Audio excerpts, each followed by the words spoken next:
আজকের পর্ব থেকে আমরা ব্লগ ওয়েবসাইট নিয়ে কাজ করব। তো এখানে আমাদের একটা ফ্রেশ ওয়ার্ডপ্রেস ইনস্টল আছে। আমরা যে থিম নিয়ে কাজ করব সেটা হচ্ছে জান্না থিম। তো প্রথমেই আমরা থিমটাকে ইনস্টল করে নেব। থিমটাকে ইনস্টল করার জন্য ড্যাশবোর্ড থেকে অ্যাপিয়ারেন্স, এখান থেকে থিম সেকশনে যেতে হবে।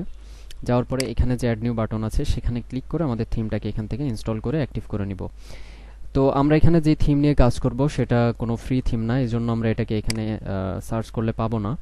আমরা এই থিমটাকে আমাদের প্রজেক্ট ডিরেক্টরি থেকে ইনস্টল করে নিব।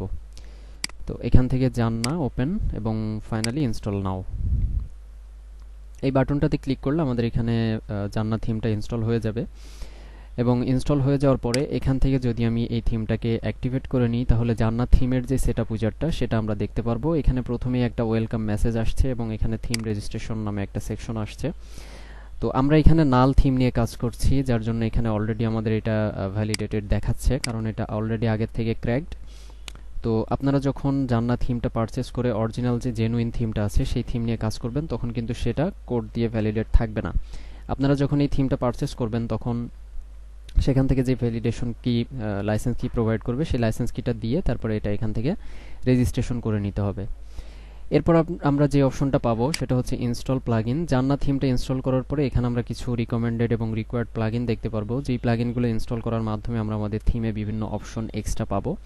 তো এখান থেকে আমরা প্রথমেই এই সবগুলো থিমকেই আমরা ইনস্টল করে নিব, যেহেতু আমাদের সবগুলো থিমই এখানে রিকমেন্ডেড।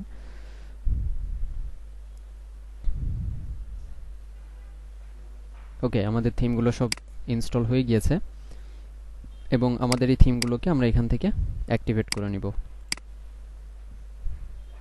ওকে, এরপরে যে অপশন আছে সেটা হচ্ছে ইনস্টল ডেমো। এটার মধ্যে গেলে জান্না থিমের যেই ডেমোগুলো রয়েছে সেই ডেমোগুলো আমরা সব এখানে দেখতে পারবো। টোটাল সম্ভবত 26টার মতো ডেমো এখানে আছে। তো এখান থেকে যে কোনো একটা ডেমো আমরা চাইলে ইম্পোর্ট করে তারপরে সেটা কাস্টমাইজ করে আমরা আমাদের ব্লগ ওয়েবসাইট ডিজাইন করতে পারি, অথবা চাইলে আমরা জান্না থিমের যে পেজ বিল্ডার আছে, ডিফল্ট পেজ বিল্ডার, আমরা সেই পেজ বিল্ডারের মাধ্যমেও বিভিন্ন মডিউল কাস্টমাইজ করে আমরা আমাদের পুরো একটা ব্লগ ওয়েবসাইট রেডি করতে পারি। তো আমরা যেহেতু একদম স্ক্র্যাচ থেকে কিভাবে একটা ব্লগ ওয়েবসাইট ডিজাইন করা যায়, কিভাবে আমরা পোস্ট বিভিন্ন সেকশনে শো করাতে পারি, কিভাবে ডিসপ্লে করাতে পারি, কিভাবে ক্যাটাগরি ওয়াইজ বিভিন্ন ডিসপ্লে আমরা শো করাতে পারি, সেই বিষয়গুলো দেখবো। সো এখান থেকে আমরা ইনস্টল ডেমো এই অপশনটা স্কিপ করছি, আমরা এখান থেকে কোনো ডেমো ইনস্টল করব না। এরপরে যে অপশন আছে সেটা হচ্ছে সিস্টেম স্ট্যাটাস।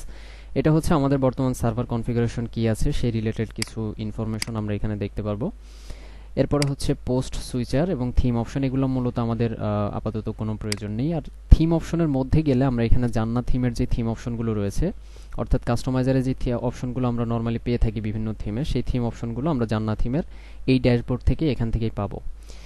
তো এই পর্ব এই পর্যন্তই। আমরা নেক্সট পর্ব থেকে জান্না থিমের যে থিম অপশনগুলো রয়েছে এই থিম অপশনগুলো দেখব।